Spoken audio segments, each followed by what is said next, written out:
नमस्कार जोहार, स्वागत है आपका डिजिटल झारखंड समाचार में। नरेंद्र मोदी ने पीएम पद की शपथ लेते ही अपने मंत्रिमंडल के विभागों का बंटवारा कर दिया और झारखंड से अन्नपूर्णा देवी को बाल एवं महिला विकास मंत्रालय, तो वहीं संजय सेठ बने रक्षा राज्य मंत्री। और चंपई सरकार में सियासी हलचल तेज हो गई है। आलमगीर आलम के इस्तीफे देते ही लोबिन शुरू। हेमंत सोरेन की जमानत याचिका पर सुनवाई। सीनियर एडवोकेट कपिल सिब्बल ने कहा जमीन पर कब्जे की बात गलत। वहीं झारखंड में धधकती गर्मी से अब राहत मिलने का आसार दिखने लगा है। बिहार से भटककर झारखंड पहुंचे बादल। आज कई जिलों में झमझमा बारिश का अनुमान, गर्मी से मिलेगी राहत। और कल्पना सोरेन ने ली विधायक पद की शपथ। गांडे विधानसभा सीट से चुनी गई है नवनिर्वाचित एमएलए। तो अब तक की तमाम बड़ी खबरों पे बात करेंगे, पर उससे पहले आपसे छोटी सी अनुरोध है कि कृपया वीडियो को एक प्यारा सा लाइक अवश्य कर दीजिएगा, क्योंकि आपका एक लाइक करना ही हमारे मेहनत का फल होता है। तो शुरुआत करते हैं आज की पहली और बड़ी खबर से। इस वक्त की बड़ी खबर झारखंड से आ रही है, जहां झारखंड से कल्पना सोरेन ने ले ली है विधायक पद की शपथ। गांडे विधानसभा सीट से चुनी गई है नवनिर्वाचित एमएलए। दरअसल पूर्व मुख्यमंत्री हेमंत सोरेन की पत्नी कल्पना सोरेन ने विधानसभा अध्यक्ष रविंद्रनाथ महतो ने विधायक पद की शपथ दिलाई। विधानसभा स्थित उनके कार्यालय कक्ष में हुए समारोह में उन्होंने कल्पना सोरेन को शपथ ग्रहण कराया और इस अवसर पर मुख्यमंत्री चंपई सोरेन समेत राज्य सरकार के कई मंत्री और विधायक उपस्थित थे। कल्पना सोरेन ने शपथ ग्रहण के बाद कहा कि झारखंड के लोगों का आशीर्वाद मिला है, समय कम है, इसी के भीतर जो भी जिम्मेदारी मिलेगी वह निभाऊंगी। हेमंत सोरेन बहुत अच्छा काम कर रहे थे, अब जो बचा कुचा काम है उसको मुझे पूरा करना है, समय कम है, पूरी तरह से जिम्मेदारी लेकर आगे काम करूंगी। और आपको बताते चले कि झामुमो में कल्पना सोरेन को बड़ा पद दिए जाने की तैयारी चल रही है। उन्हें केंद्रीय उपाध्यक्ष या महासचिव बनाया जा सकता है। महज 3 महीने के भीतर कल्पना सोरेन ने खुद को राज्य की राजनीति में स्थापित करने में कामयाब पाई। वो लोकसभा चुनाव के दौरान स्टार प्रचारक बनकर उभरी। लोकसभा चुनाव में झामुमो के पक्ष में बेहतर परिणाम आया। पार्टी के सांसदों की संख्या 1 से बढ़कर 3 हो गई है। इसके अलावा सहयोगी कांग्रेस के भी 2 सांसद निर्वाचित गए। कल्पना सोरेन ने पूरे राज्य में गठबंधन के प्रत्याशियों के पक्ष में चुनाव प्रचार किया। एक मायने में उन्होंने अपने पति हेमंत सोरेन की अनुपस्थिति से पैदा हुई शून्यता को भरने में सफलता पाई। और एक बड़ी खबर नरेंद्र मोदी के कैबिनेट से आ रही है, जहां नरेंद्र मोदी ने पीएम पद की शपथ लेते ही अपने मंत्रिमंडल में विभागों का बंटवारा कर दिया है। झारखंड से अन्नपूर्णा देवी को बाल एवं महिला विकास मंत्रालय, तो वहीं संजय सेठ बने रक्षा राज्य मंत्री। दरअसल प्रधानमंत्री नरेंद्र मोदी ने अपने मंत्रिमंडल सहयोगियों के बीच विभागों का बंटवारा कर दिया है।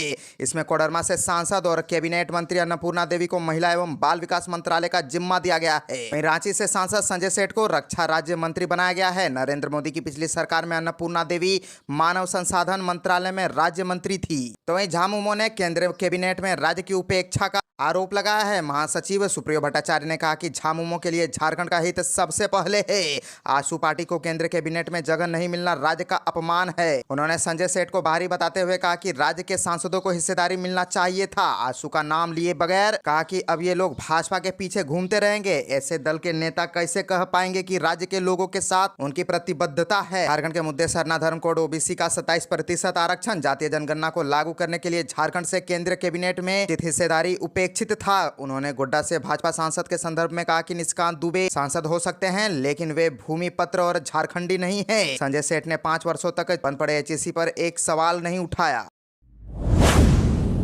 झारखंड के सभी जिलों में बीते कुछ दिनों में जान लेने वाली गर्मी सता रही है। इसी के बीच एक अच्छी खबर आ रही है कि बिहार से भटककर झारखंड पहुंचे हैं बादल। आज कई जिलों में होगी झमझमा बारिश और गर्मी से मिलेगी राहत। दरअसल आज के मौसम की बात करें तो रांची में अच्छी खासी बारिश होने का अनुमान है। वज्रपात को लेकर के लोगों को सतर्क रहने की जरूरत है। वहीं कुछ जिलों जैसे खूंटी, सरायकेला, खरसावां, पश्चिम सिंहभूम, गुमला, सिमडेगा, लातेहार, पलामू, चतरा और गढ़वा में भी बारिश का अनुमान है। वहीं इन जिलों में वज्रपात को लेकर के येलो अलर्ट जारी किया गया है। झारखंड की राजधानी रांची में बीते 24 घंटे में हीटवेव से लोगों का बुरा हाल रहा। यहाँ का अधिकतम तापमान 41 डिग्री रहा। वहीं प्रदेश में सबसे अधिक तापमान 45 डिग्री पलामू व सबसे कम तापमान 28.8 डिग्री बोकारो में दर्ज किया गया। मौसम की बात करें तो आज राज्य में बारिश की संभावना है, जिससे लोगों को गर्मी से थोड़ी राहत मिल सकती है। रांची मौसम केंद्र के वैज्ञानिक अभिषेक आनंद ने बताया कि पूर्वी पश्चिमी ट्रफ एक्टिव है, जो बिहार से पार हो रहा है। इसका असर झारखंड में भी देखा जा रहा है। आज झारखंड के लगभग कई जिलों में अच्छी खासी बारिश होने का अनुमान है।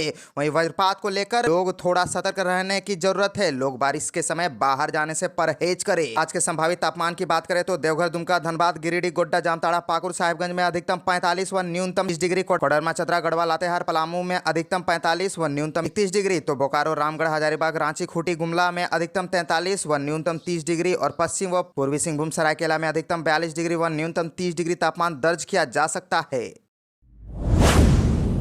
चंपाई सरकार में सियासी हलचल तेज, आलमगीर आलम के इस्तीफे देते ही लोबिंग शुरू। दरअसल चंपाई सोरेन मंत्रिमंडल में कांग्रेस कोटे से मंत्री और कांग्रेस विधायक दल के नेता आलमगीर आलम ने अंततः इस्तीफा दे ही दिया। 3 दिन पूर्व मुख्यमंत्री चंपाई सोरेन ने उनके सारे विभागों की जिम्मेदारी खुद ले ली थी। उनका इस्तीफा स्वीकार होने के बाद राजभवन भी पहुंच गया है, जहां इससे संबंधित सूचना कैबिनेट विभाग को दे दी गई है। इधर नए मंत्री के नाम पर कांग्रेस की ओर से कल लोकसभा चुनाव के परिणामों की समीक्षा के साथ ही चर्चा होगी। प्रदेश कांग्रेस प्रभारी गुलाम अहमद मीर ने कहा कि चर्चा के बाद ही नए मंत्री के नाम पर कोई निर्णय हो सकेगा। सूत्रों के अनुसार नए मंत्रियों की रेस में जामताड़ा के विधायक डॉक्टर इरफान अंसारी, महागामा की विधायक दीपिका पांडे सिंह सहित कुछ नामों पर चर्चा चल रही है।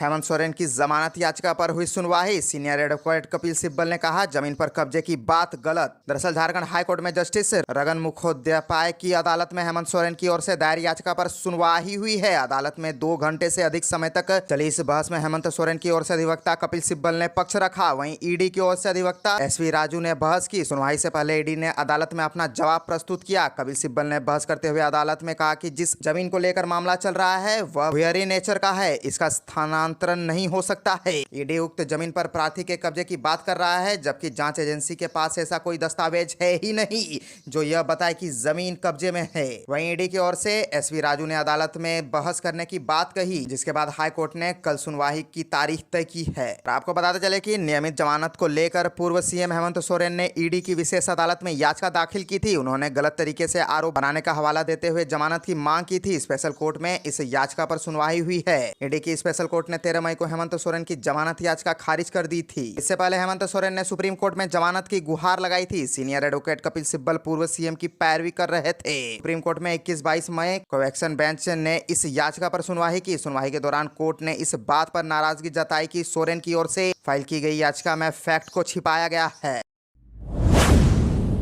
निशिकांत दुबे की बात से झारखंड में सियासी बवाल हो गया है। बीजेपी नेता निशिकांत दुबे ने अपने आधिकारिक एक्स हैंडल पर कुछ लिखा है, जिससे झारखंड में सियासी हलचल बढ़ गई है। इसे पढ़ने के बाद प्रदेश में लोग अपने अपने तरफ से कयास लगा रहे हैं। राज्य में सत्ता परिवर्तन के कयास भी अब लगाए जाने लगे हैं। दरअसल निशिकांत दुबे ने इससे झारखंड के पूर्व मुख्यमंत्री हेमंत सोरेन की पत्नी कल्पना सोरेन और राज्य के मौजूद सीएम चंपई सोरेन का नाम लिया है। इतना ही नहीं, निशिकांत दुबे ने सीएम चंपई को एक तरह से आगाह भी किया है। दरअसल निशिकांत दुबे ने पर लिखा है कि चंपई दा होशियार, कल्पना भाभी आ गई है। झारखंड की वर्तमान सरकार के लिए आने वाला 7 दिन बहुत ही महत्वपूर्ण होने वाला है। दरअसल कल्पना सोरेन ने हाल ही में चुनाव आयोग द्वारा राज्य की गांडे सीट पर कराए गए उपचुनाव में जीत हासिल की है। जाहिर है कि एक्स पर निशिकांत दुबे की यह बात कहीं ना कहीं राज्य में सत्ता परिवर्तन की अटकलों को हवा देती है। झारखंड के चर्चित जमीन घोटाले में जब प्रवर्तन निदेशालय ने राज्य के तत्कालीन सीएम हेमंत सोरेन पर शिकंजा कसते हुए इसी साल उन्हें गिरफ्तार किया था, तब उस वक्त भी राजनीतिक गलियारे में हेमंत की पत्नी कल्पना सोरेन की भी भूमिका को लेकर काफी चर्चा हुई थी। हालांकि उस वक्त कल्पना सोरेन किसी सीट से विधायक नहीं थी।